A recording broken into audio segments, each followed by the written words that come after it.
Assalamualaikum warahmatullahi wabarakatuh. Perkenalkan kami dari kelompok 1 kewarganegaraan yang akan mempresentasikan hasil diskusi kami, yaitu materi integrasi nasional.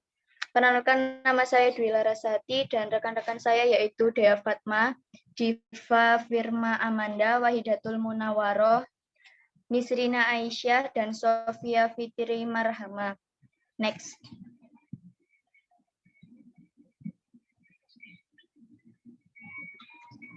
Pada diskusi kali ini kita akan membahas yaitu 1. Integrasi nasional dan pluralitas masyarakat Indonesia. 2. Menggali sumber historis, sosiologis, politik tentang integrasi nasional.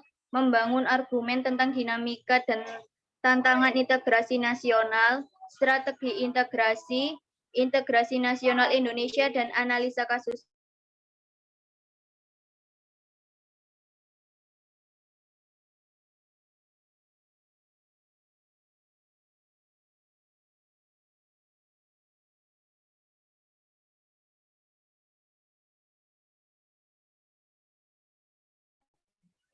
Satu, integrasi nasional dan pluralitas masyarakat Indonesia. Next. Pengertian integrasi nasional. Integrasi nasional adalah usaha dan proses mempersatukan perbedaan-perbedaan yang ada pada suatu negara sehingga terciptanya keserasian dan keselarasan secara nasional. Menurut Howard Wilkins, tahun 1996, integrasi berarti penyatuan bangsa-bangsa yang berbeda dari suatu masyarakat menjadi suatu keseluruhan yang lebih utuh atau memadukan masyarakat-masyarakat kecil yang banyak menjadi satu bangsa. Jadi, menurutnya, integrasi bangsa dilihatnya sebagai peralihan dari banyak masyarakat kecil menjadi satu masyarakat besar. Next.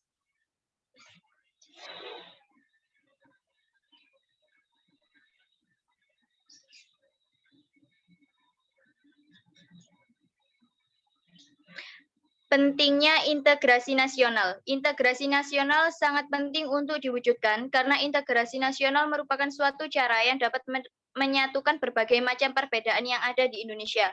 Masyarakat Indonesia harus memiliki rasa toleransi terhadap sesama sehingga tidak terjadi konflik yang berkepanjangan yang dapat merugikan Indonesia. Strategi integrasi nasional penting untuk itu sendiri dapat dikatakan sebagai suatu langkah yang baik untuk menyatukan sesuatu yang semula terpisah menjadi suatu keutuhan yang baik bagi bangsa Indonesia. Misal, menyatukan berbagai macam suku dan budaya yang ada serta menyatukan berbagai macam agama di Indonesia. Next. Faktor-faktor integrasi nasional. Faktor pendorongnya yaitu faktor sejarah yang menimbulkan rasa senasib dan seperjuangan, keinginan untuk bersatu, rasa cinta tanah air di kalangan bangsa Indonesia, rasa rela berkorban untuk kepentingan bangsa dan negara, kesepakatan atau konsensus nasional dalam perwujudan proklamasi kemerdekaan Pancasila dan Undang-Undang 1945, bendera merah putih, lagu kebangsaan Indonesia Raya, dan bahasa kesatuan yaitu bahasa Indonesia. Next.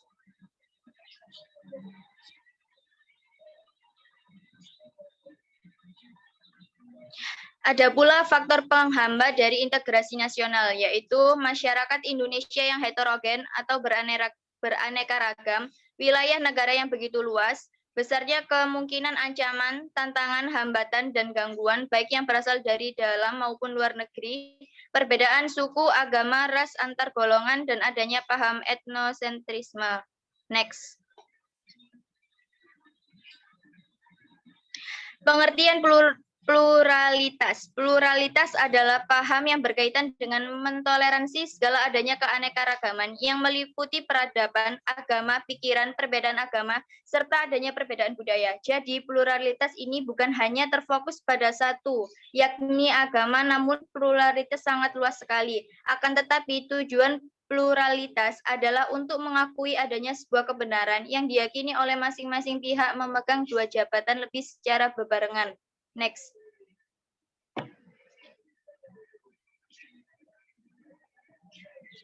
Pentingnya pluralisme bisa dilihat dalam kehidupan bermasyarakat. Saat ini, sikap saling menghormati antar agama itu sangatlah penting dijalin. Karena rasa saling menghormati antara sesama agama itu sangat baik bila ditumbuhkan dalam kehidupan masyarakat dan di bidang akademik. Seperti halnya dalam bidang akademik, kita dapat menghargai dan menghormati sesama agama di mana pada saat bertukar pengetahuan maupun dalam suatu acara seminar antar agama. Apabila kita dapat menumbuhkan sikap rasa saling menghormati, maka kerukunan dan kedamaian yang diharapkan akan dapat diwujudkan baik di lingkungan akademik maupun masyarakat. Next.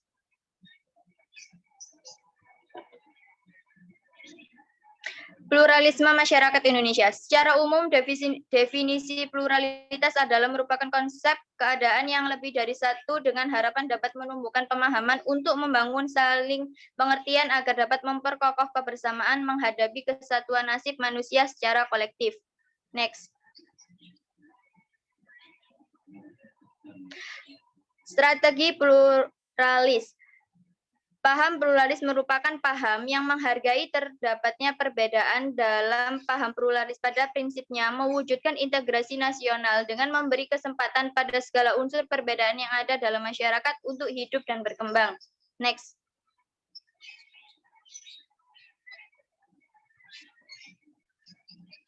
Faktor-faktor yang mempengaruhi pluralitas. Bangsa Indonesia tidak sekedar satu golongan. Bangsa Indonesia merupakan bangsa yang majemuk karena terdiri atas beraneka ragam budaya. Oleh karena itu, bangsa Indonesia dikenal sebagai bangsa yang pluralistik. Karakteristik pluralistik bangsa Indonesia disebabkan oleh faktor-faktor sebagai berikut. Satu, kondisi wilayah bangsa Indonesia yang berbentuk kepulauan, sehingga disebut negara kepulauan. Dua, bangsa Indonesia terletak di antara dua benua, yaitu benua Asia dan Australia, dan dua samudra, Indonesia dan Pasifik. Keadaan iklim dan cuaca yang mempengaruhi perbedaan kesuburan tanah. Next.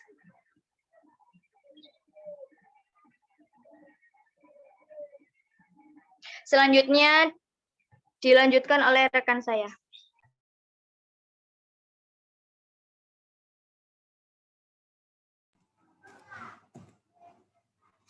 2. Menggali sumber historis, sosiologis, politik tentang integrasi nasional.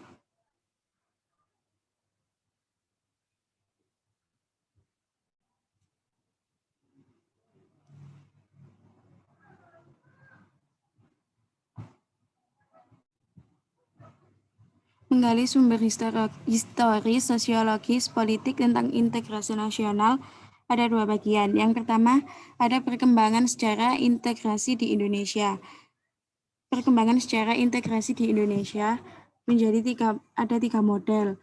Yang pertama, model integrasi Imperium Majapahit. Kedua, model integrasi kolonial. Ketiga, model integrasi nasional Indonesia. Yang kedua, ada pengembangan integrasi di Indonesia. Pengembangan integrasi di Indonesia memiliki 5 faktor yang menentukan tingkat integrasi suatu negara. Yang pertama, adanya ancaman dari luar. Kedua, gaya politik kepemimpinan. Ketiga, kekuatan lembaga-lembaga politik. Keempat, ideologi nasional. Terakhir, kesempatan pembangunan ekonomi.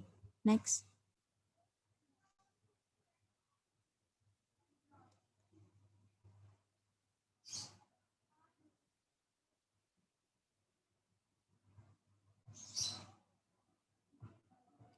Perkembangan sejarah integrasi di Indonesia.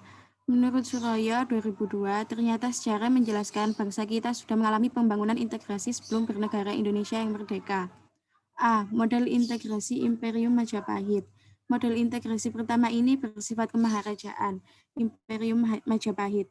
Struktur kemaharajaan yang begitu luas ini berstruktur konsentris. Dimulai dengan konsentris pertama, yaitu wilayah inti kerajaan, Nagaragung, Pulau Jawa, dan Madura. Konsentris kedua adalah wilayah di luar Jawa, mancanegara, dan pasisiran. Konsentris ketiga adalah tanah sabrang. B. Model integrasi kolonial. Model integrasi kedua atau lebih tepat disebut dengan integrasi atas wilayah Hindia Belanda Baru sepenuhnya dicapai pada awal abad 20 dengan wilayah yang tertentang dari Sabang sampai Merauke. Pemerintah kolonial mampu membangun integrasi wilayah juga dengan menguasai maritim.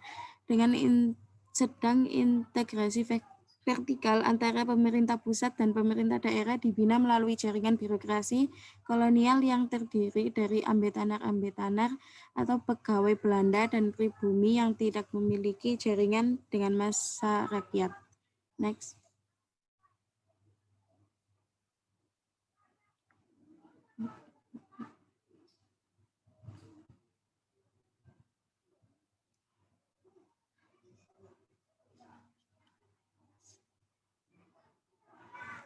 C. Modal integrasi nasional Indonesia.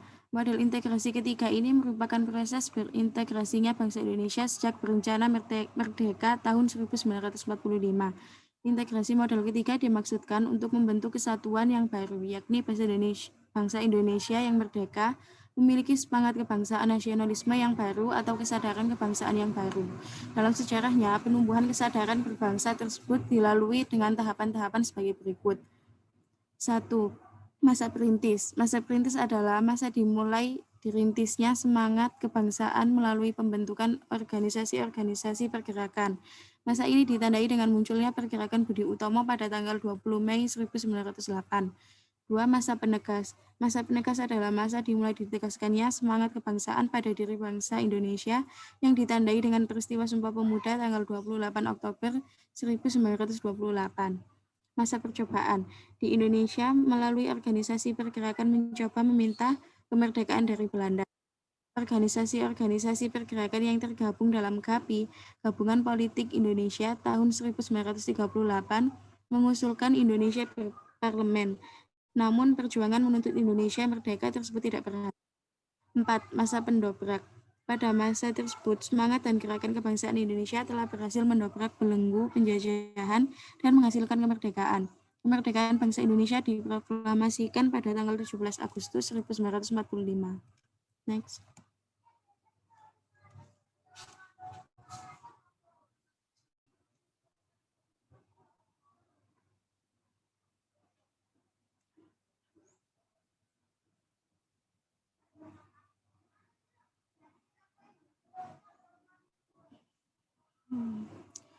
Dua, pengembangan integrasi di Indonesia.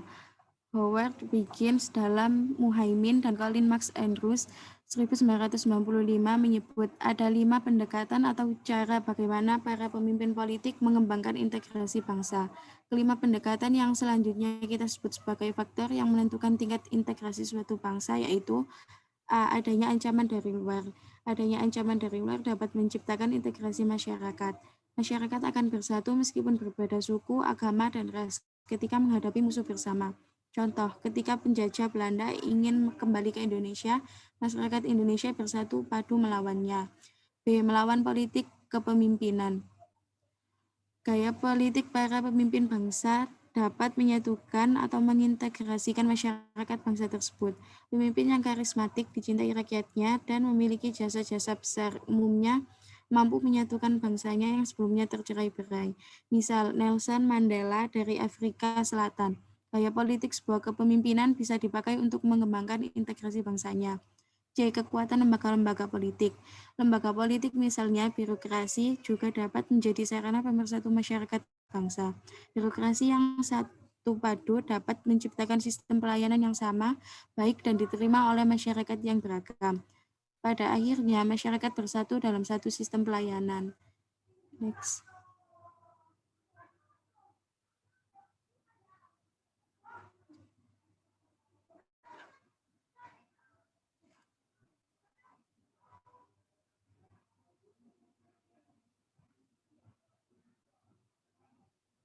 D. Ideologi nasional. Ideologi merupakan seperangkat nilai-nilai yang diterima dan disepakati. Ideologi juga memberikan visi dan beberapa panduan bagaimana cara menuju visi atau tujuan itu. Jika suatu masyarakat meskipun berbeda-beda tetapi menerima satu ideologi yang sama, maka memungkinkan masyarakat tersebut bersatu. Bagi bahasa Indonesia, nilai bersama yang bisa mempersatukan masyarakat Indonesia adalah Pancasila. Pancasila merupakan nilai sosial bersama yang bisa diterima oleh seluruh masyarakat Indonesia. Kesempatan pembangunan ekonomi. Jika pembangunan ekonomi berhasil dan menciptakan keadilan, maka masyarakat bangsa tersebut bisa menerima sebagai satu kesatuan. Namun, jika ekonomi menghasilkan ketidakadilan, maka muncul kesenjangan atau ketimpangan. Dengan pembangunan ekonomi yang merata, maka hubungan dan integrasi antar masyarakat akan semakin mudah dicapai, seperti membangun fasilitas infrastruktur seperti jalan, gedung pertemuan, lapangan olahraga, dan pasar merupakan contoh kebijakan penyelenggaraan negara yang memungkinkan mampu mengintegrasi masyarakatnya. Hal ini dikarenakan masyarakat dari berbagai latar belakang akan bertemu, berinteraksi, dan bekerja sama. Next.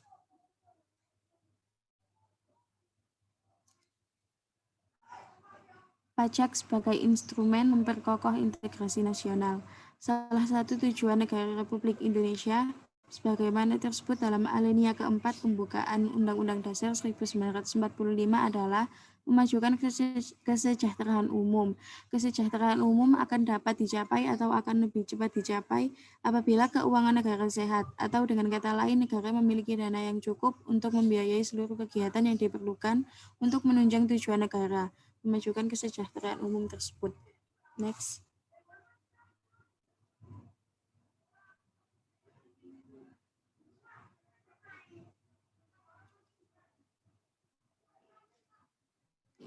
Selanjutnya akan dilanjutkan oleh rekan saya.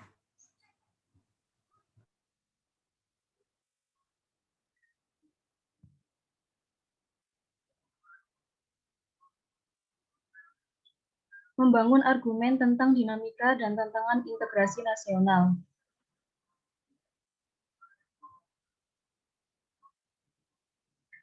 Membangun argumen dibagi menjadi dua, yaitu tentang dinamika integrasi nasional di Indonesia dan tantangan dalam membangun integrasi. Dinamika integrasi nasional di Indonesia dibagi menjadi jenis integrasi bangsa, integrasi wilayah, integrasi nilai, integrasi elit massa, dan integrasi tingkah laku, perilaku integratif. Dinamika integrasi nasional di Indonesia, sejak kita bernegara tahun 1945, upaya membangun integrasi secara terus-menerus dilakukan. Terdapat banyak perkembangan dan dinamika dari integrasi yang terjadi di Indonesia. Dinamika integrasi sejalan dengan tantangan zaman waktu itu. A. Integrasi bangsa. Tanggal 15 Agustus 2005 melalui MOU di Vantaa, Helsinki, Finlandia, pemerintah Indonesia berhasil secara damai mengajak gerakan Aceh Merdeka untuk kembali bergabung dan setia memegang teguh kedaulatan bersama Negara Kesatuan Republik Indonesia. Proses ini telah berhasil menyelesaikan kasus disintegrasi yang terjadi di Aceh sejak tahun 1975 sampai 2005. Integrasi wilayah. Melalui deklarasi Juanda tanggal 13 Desember 1957, pemerintah Indonesia mengumumkan kedaulatan wilayah Indonesia yakni lebar laut teritorial seluas 12 mil diukur dari garis yang menghubungkan titik-titik ujung yang terluar pada pulau-pulau negara Indonesia.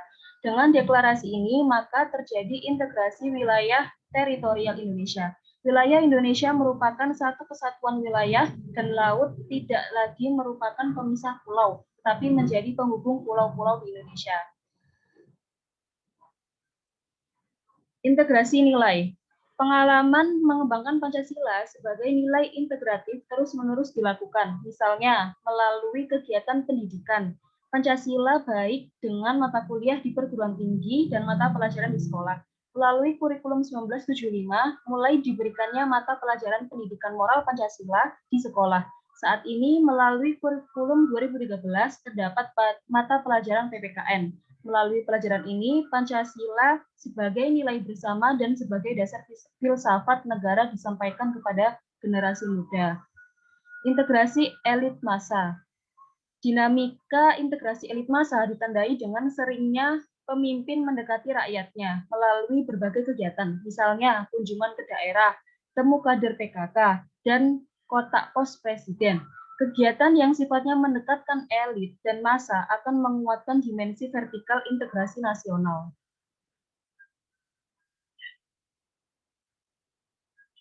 Integrasi tingkah laku atau perilaku integratif. Mewujudkan perilaku integratif dilakukan dengan pembentukan lembaga-lembaga politik dan pemerintahan termasuk birokrasi. Dengan lembaga dan birokrasi yang terbentuk, maka orang-orang dapat bekerja secara terintegratif dalam suatu aturan dan pola kerja yang teratur, sistematis, dan bertujuan. Pembentukan lembaga-lembaga politik dan birokrasi di Indonesia diawali dengan hasil sidang 1 PPKI tanggal 18 Agustus 1945, yakni memilih presiden dan wakil presiden. Sidang PPKI kedua tanggal 19 Agustus 1945 memutuskan pembentukan 12 kementerian dan 8 provinsi di Indonesia.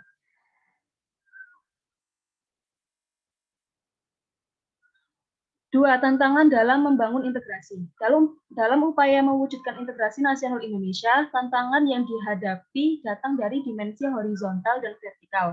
Dalam dimensi horizontal, tantangan yang ada berkenaan dengan pembelahan horizontal yang berakar pada perbedaan suku, agama, ras, dan geografi. Sedangkan dalam dimensi vertikal, tantangan yang ada adalah berupa celah perbedaan antara elit dan massa, di mana latar belakang pendidikan kekotaan menyebabkan kaum elit berbeda dari massa yang cenderung berpandangan tradisional. Masalah yang berkenaan dengan dimensi vertikal lebih sering muncul ke permukaan setelah berbaur dengan dimensi horizontal, sehingga hal ini memberikan kesan bahwa dalam kasus Indonesia, dimensi horizontal lebih menonjol daripada dimensi vertikalnya. Dimensi horizontal. Masalah primordialisme yang masih kuat, titik pusat goncangan primordial biasanya berkisar pada beberapa hal, yaitu masalah hubungan darah, kesukuan, jenis bangsa, ras, bahasa, daerah, agama, dan kebiasaan. Besarnya ketimpangan dan ketidakmerataan pembangunan dan hasil-hasil pembangunan dalam menimbulkan berbagai rasa tidak puas dan keputusasaan di masalah sara, suku, ras, agama, dan antar golongan, gerakan separatisme dan kedaerahan, demonstrasi, dan unjuk rasa. Hal ini bisa berpeluang mengancam integrasi horizontal di Indonesia. Dimensi vertikal, tantangan yang ada dalam kesediaan para pemimpin untuk terus-menerus bersedia berhubungan dengan rakyatnya. Pemimpin mau mendengar keluhan rakyat, mau turun ke bawah, dan dekat dengan kelompok-kelompok yang merasa dipinggirkan. Contoh tantangan dalam membangun integrasi. Tatanan politik di tanah Papua relatif belum berkembang dan cenderung diwarnai oleh isu-isu separatisme. Penyaluran aspirasi masyarakat di Papua belum berlangsung sebagaimana yang diharapkan, baik oleh masyarakat Papua sendiri maupun oleh pemerintah. Demikian pula kehidupan ekonomi masyarakat Papua pada umumnya masih tertinggal dari daerah-daerah lain. Nah, mengapa daerah tertinggal berpengaruh terhadap integrasi nasional? Hal ini disebabkan antara lain karena lokasi yang terisolasi dengan tingkat aksesibilitas infrastruktur yang sangat kurang, rendahnya taraf sosial ekonomi, dan masih banyaknya jumlah penduduk miskin dan desa tertinggal. Kesenjangan ekonomi masyarakat Papua mempengaruhi watak dan pola hidup masyarakat setempat yang masih sederhana. Tantangan dalam membangun integrasi. Di era globalisasi, tantangan itu ditambahi oleh adanya tarikan global di mana keberadaan negara bangsa sering dirasa terlalu sempit untuk mewadahi tuntutan dan kecenderungan global. Dengan demikian, keberadaan negara berada dalam dua tarikan sekaligus, yaitu tarikan dari luar berupa globalisasi yang cenderung mengabaikan batas-batas negara bangsa, dan tarikan dari dalam berupa kecenderungan menguatnya ikatan-ikatan yang sempit seperti ikatan etnis, kesukuan, atau kedaerahan. Disitulah nasionalisme dan keberadaan negara nasional mengalami tantangan yang semakin berat. Di sisi lain, tantangan integrasi juga dapat dikaitkan dengan aspek-aspek lain dalam integrasi, yakni aspek politik, ekonomi, dan sosial budaya. Selanjutnya akan dijelaskan oleh rekan saya.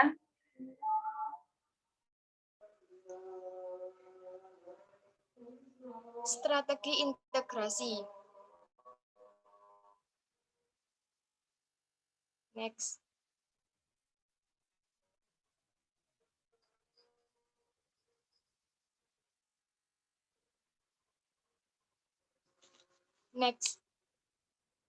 Strategi integrasi yaitu suatu strategi atau cara yang dilakukan untuk menyatukan suatu bangsa dengan pemerintah dan wilayahnya. Next.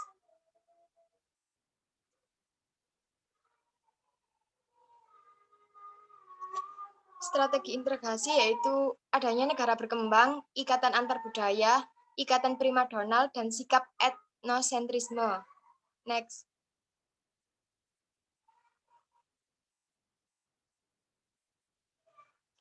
Etnosentrisme terbagi menjadi dua, yaitu etnosentrisme infleksibel dan etnosentrisme fleksibel. Etnosentrisme infleksibel yakni suatu sikap yang cenderung bersifat subjektif dalam memandang budaya atau tingkah laku orang lain. Etnosentrisme fleksibel yakni suatu sikap yang cenderung menilai tingkah laku orang lain tidak hanya berdasarkan sudut pandang budaya sendiri, tapi juga sudut pandang budaya lain. Next. Jenis-jenis strategi integrasi, yaitu ada strategi asimilasi, strategi akulturasi, dan strategi pluralis. Next.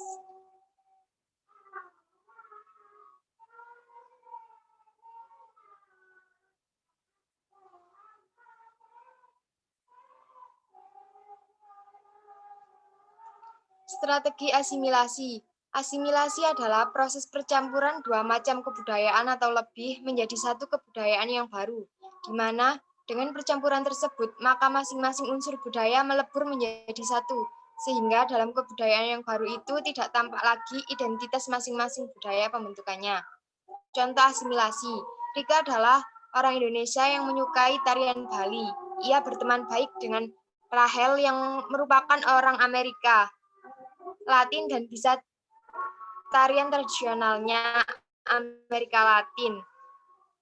Karena kebudayaan terus-menerus berinteraksi, maka terjadilah percampuran budaya yang menghasilkan budaya baru. Maksudnya, Rika akhirnya punya tarian baru yang merupakan hasil penyatu tarian Bali dan tarian Tengo, tetapi tarian barunya tidak mirip sama tarian Bali atau tarian Tengo. Next.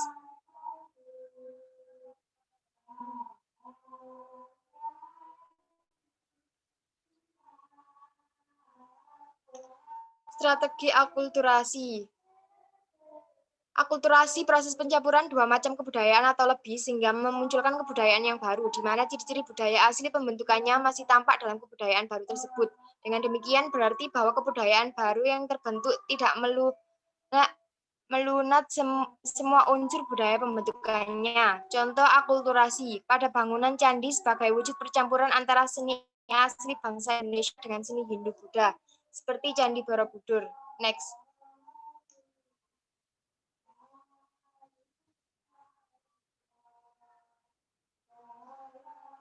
Strategi pluralis.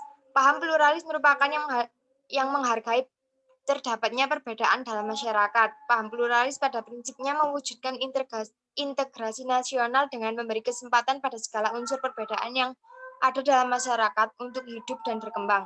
Dengan strategi pluralis dalam mewujudkan integrasi nasional, negara memberi kesempatan kepada semua unsur keragaman dalam negara, baik suku, agama, budaya daerah, dan perbedaan-perbedaan lainnya.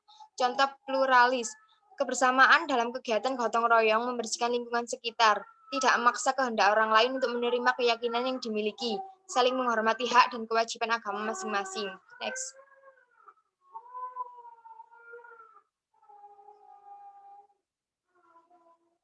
Selanjutnya akan dilanjutkan oleh rekan saya.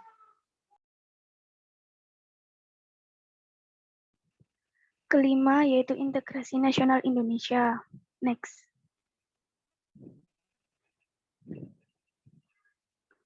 Integrasi nasional adalah penyatuan atau pembaruan satu bangsa sehingga menjadi satu kesatuan yang utuh.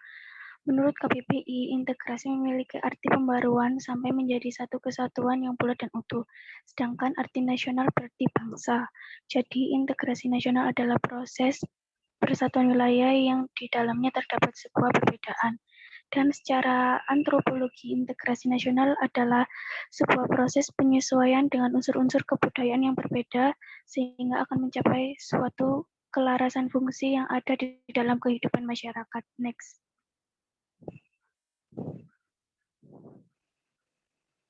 Konsep dan syarat-syarat integrasi nasional. Konsep integrasi. Integrasi nasional secara vertikal mencakup bagaimana mempersatukan rakyat dengan pemerintah yang hubungannya terintegral secara vertikal. Konsep integrasi nasional secara horizontal mencakup bagaimana menyatukan rakyat Indonesia yang tingkat kemajemukannya cukup tinggi. Syarat-syarat integrasi nasional yang pertama, anggota masyarakat merasa kalau mereka bisa dan berhasil mengisi kebutuhan masing-masing. Dua, terciptanya kesepakatan bersama mengenai norma-norma dan nilai sosial yang dilestarikan. Tiga, norma-norma dan nilai-nilai sosial itu dijadikan aturan pasti dalam melakukan integrasi nasional. Next.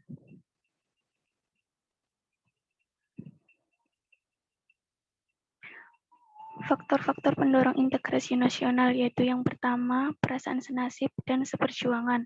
Faktor pendorong integrasi nasional yang paling utama yaitu adanya perasaan senasib dan seperjuangan. Hal tersebut muncul saat masa penjajahan di mana dilandasi keinginan yang sama tanpa memedulikan suku, agama, ras, dan golongan. Yang kedua yaitu keinginan untuk bersatu. Peristiwa yang menunjukkan keinginan bersatu Indonesia adalah Sumpah Pemuda pada 28 Oktober 1928. Warga Indonesia ingin bersatu dalam semangat perjuangan yang sama sesuai cita-cita nasional. Yang ketiga yaitu rasa cinta tanah air. Hal itu dibuktikan pada saat masa perjuangan dalam merebut, menegakkan, dan mengisi kemerdekaan Republik Indonesia sampai sekarang. Next. Yang keempat yaitu budaya gotong royong. Diketahui budaya gotong royong merupakan ciri khas kepribadian bangsa Indonesia secara turun-temurun sejak dulu dan tetap dipertahankan sampai sekarang. Dan yang terakhir yaitu antisipasi ancaman asing. Bentuk ancaman dari luar bisa berupa pengambilan wilayah atau pulau yang paling luar di Indonesia. Next. Faktor penghambat integrasi nasional. Yang pertama, masyarakat Indonesia yang beraneka ragam. Masyarakat yang ada sangat beraneka ragam, mulai macam-macam kelompok suku, agama, ras, dan golongan lain. Dua, wilayah Indonesia yang luas, terdiri atas ribuan pulau yang dikelilingi oleh lautan luas. Yang ketiga, kuatnya paham etnosentrisme, yaitu fanatisme suku bangsa yang mempersepsikan kebudayaan yang dimiliki lebih baik daripada kebudayaan lainnya. Dan yang terakhir, tidak meratanya pembangunan. Wilayah Indonesia yang luas, tantangan dalam melakukan integrasi nasional ialah adanya ketimpangan pembangunan.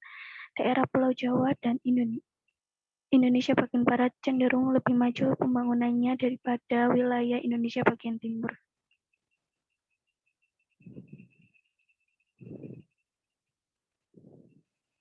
Selanjutnya akan dilanjutkan oleh rekan saya.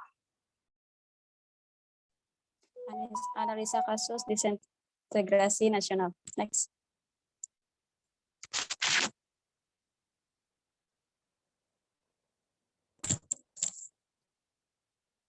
Proses integrasi Papua ke NKRI. Proses integrasi Papua ke dalam NKRI mengalami tantangan yang serius bahkan protes. Hal ini karena rakyat Papua merasa tidak dilibatkan dalam proses perundingan yang membahas masa depan wilayahnya. Ingatan suram pada masa lalu yang diperlakukan secara tidak manusiawi oleh instrumen kekuasaan pemerintah Indonesia dan militernya yang tidak menghargai cita-cita politik mereka, tanah adat, hak ulayat dirampas, sumber daya alam dieksplorasi dan eksploitasi, dan kemudian hasilnya dibawa ke luar negeri. Martabat manusia direndahkan dan hak-hak asasi diinjak-injak. Yang tampak di permukaan sekarang sesungguhnya merupakan stigma masa lalu dan akumulasi dari sejumlah tuntutan dan aspirasi yang telah diperjuangkan sejak integrasi 1 Mei 1963. Next.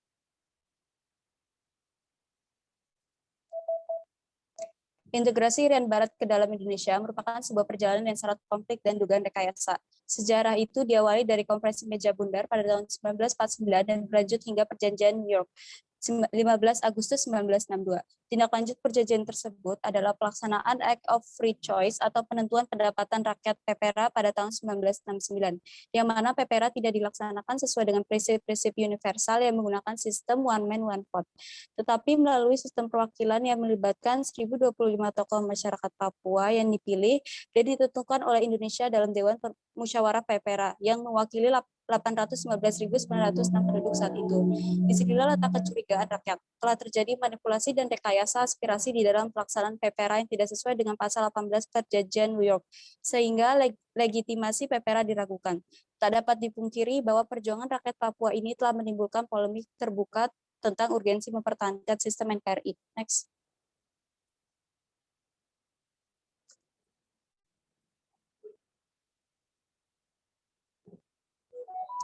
Namun polemik yang terjadi dan melibatkan sejumlah tokoh intelektual tidak mampu menyentuh bagian terdalam dari aspirasi dan tuntutan yang diperjuangkan rakyat Papua.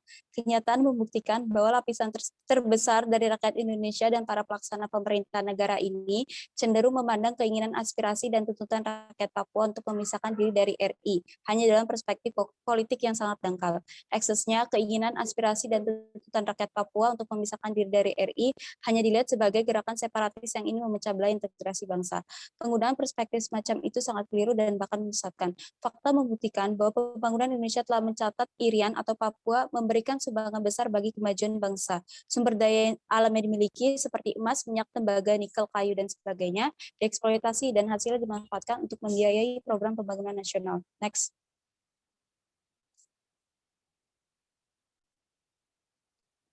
Permasalahannya, apa yang diberikan negara kepada rakyat Papua setelah Papua memberikan sumbangan hak miliknya untuk negara dan seluruh rakyat Indonesia. Kenyataan menunjukkan bahwa dari waktu ke waktu rakyat Papua tetap hidup dalam kemiskinan, kemelaratan, dan keterbelakangan. Strategi pembangunan nasional ternyata tidak mampu menjadikan rakyat Papua sebagai kelompok sosial yang harus ikut dibangun kemampuan ekonomi dan intelektualnya. Namun justru sebaliknya. Sejumlah fakta dan data telah diungkapkan, dan semuanya mensyaratkan satu hal. Rakyat Papua tidak dipandang sebagai manusia yang mempunyai harkat dan martabat.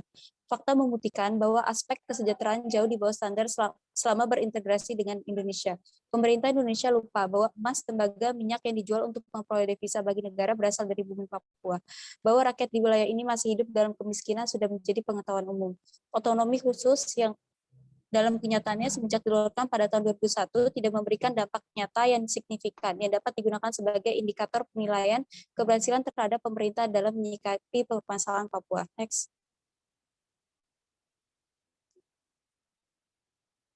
Pengabaian aspek kesejahteraan rakyat ini semakin diperparah oleh berbagai tindakan kejahatan dan pelanggaran HAM yang dilakukan oleh aparat keamanan TNI. Pendekatan keamanan yang ekstra represif telah menewaskan ratusan ribu rakyat Papua. Dengan dalih memberantas GPK UPM, rakyat dibantai dan disiksa.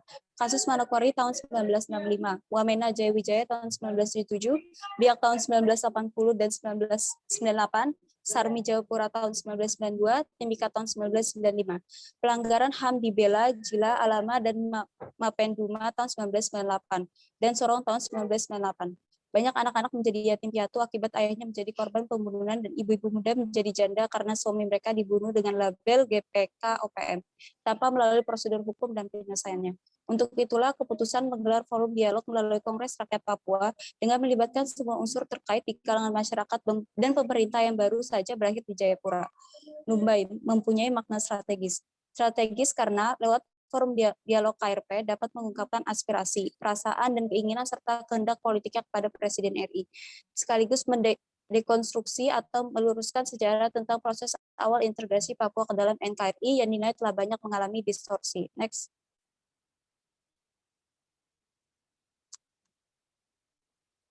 Kecuali itu, pemerintah mestinya memiliki keberanian untuk menguji kembali akurasi dan validitas dari catatan sejarah tentang integrasi Irian Barat ke dalam NKRI.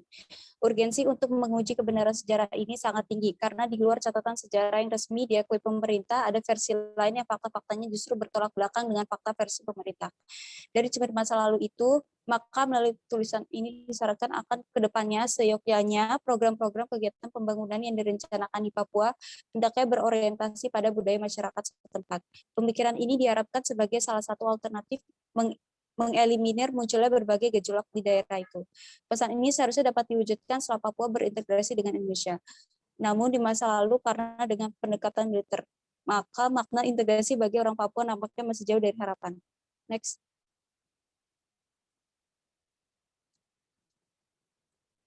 Surat ini tidak berlebihan apabila dijadikan acuan dalam proses perencanaan dan pelaksanaan program pembangunan di Papua. Jika tidak, maka apa yang dilaksanakan bukan lebih mempererat persatuan dan kesatuan orang Papua dalam NKRI, tetapi menciptakan perasaan kurang puas dan bahkan tidak percaya kepada pemerintah.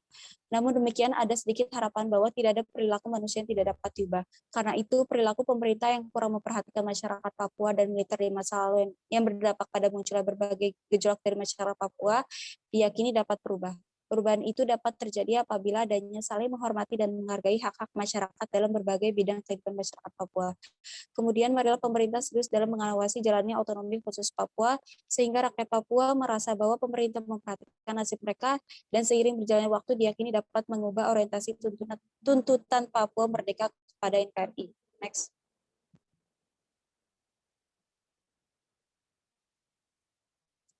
Terima kasih. Apabila ada salah-salah kata, mohon dimaafkan. Wassalamualaikum warahmatullahi wabarakatuh.